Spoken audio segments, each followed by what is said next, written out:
This video is kind of in defense of the 3-bolt screw micro tilt neck system that Fender used in the 70s.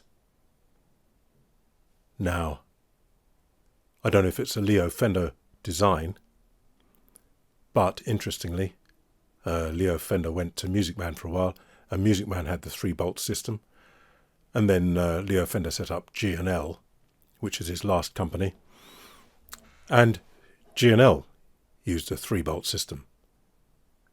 So my guess is that maybe it was one of his ideas. Here it is on a 76 Strat.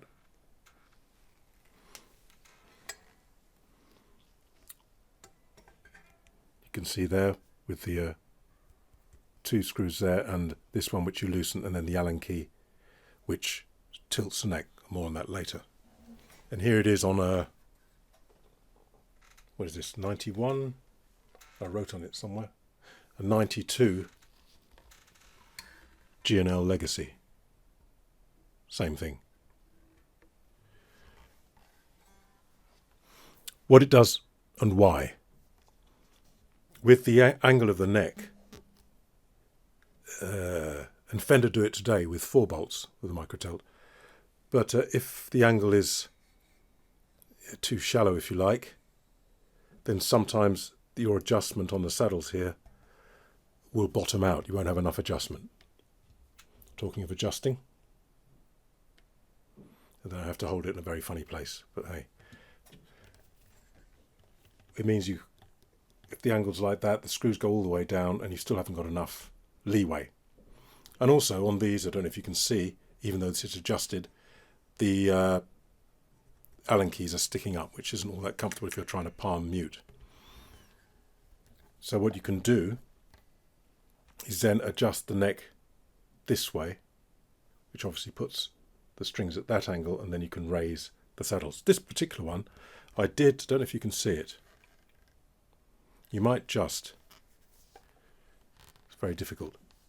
You might see that there's just a little bit of tilt on there. I did that I don't know how many years ago, and haven't reset it. I don't know if it made much difference, but anyway. It also, well, it does make a bit of difference because it does give you more of a sort of Gibson feel, which I don't know if I like on a Strat actually, where the Gibson on the necks are set and tilted backwards, downwards, which whatever you want to call it. So that's what I did on that. Occurs to me that mechanically, I suppose, if you loosen that screw and then tilt the neck, you're going to be bending those screws ever so slightly. Very slight, but I wonder if that's well, who knows.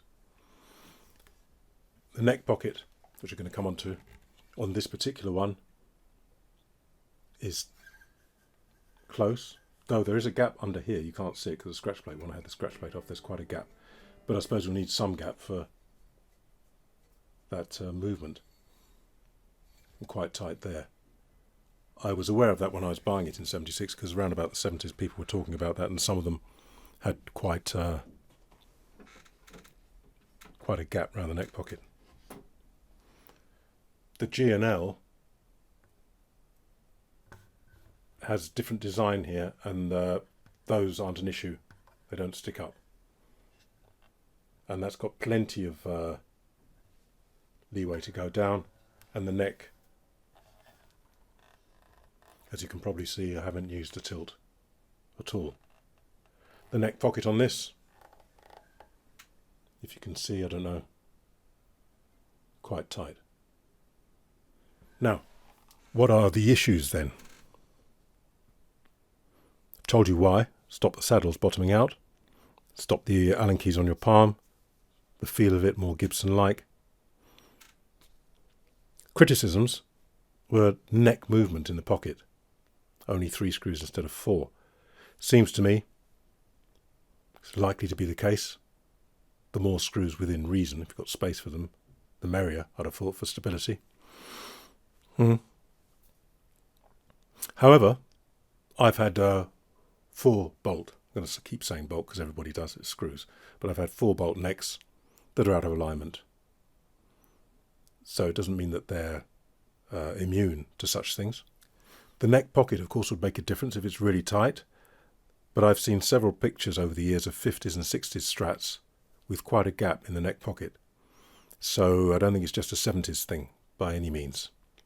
However, I've noticed that modern production guitars, everything's a lot tighter. And in fact, I think G&L say, I'm not sure about this, but I think I read somewhere that they number the necks and the bodies so they'll go together and they can make sure that it's a snug fit. You can imagine that if it's a snug fit in the pocket, then that's going to help with any shifting. If you have issues with it, you could shim the sides, I guess. However, I've never had any problem. Let me show you this without breaking anything. If you drop your guitar, you may well have a problem. It lands on the neck, you may well have a problem, but you may well have that issue with the 4-bolt as well. And I think you'd be lucky if that's the only thing that was a problem. More likely snapping off the headstock or something else, much more serious. So with this one, the Strat, the 76, I'm not going to be violent with it, but I'll be realistic. I'm going to hold the body quite close.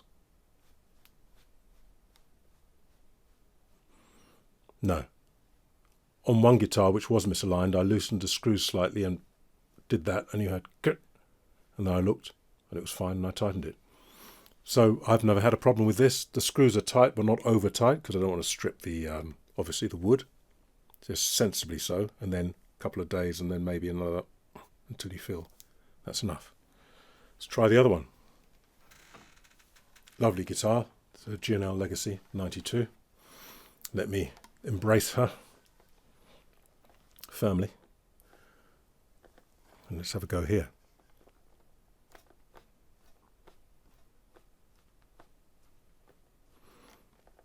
As much as I'd want to do without being silly, really. So that's all I can say. In my experience, no issue. Actually, I don't find it very useful.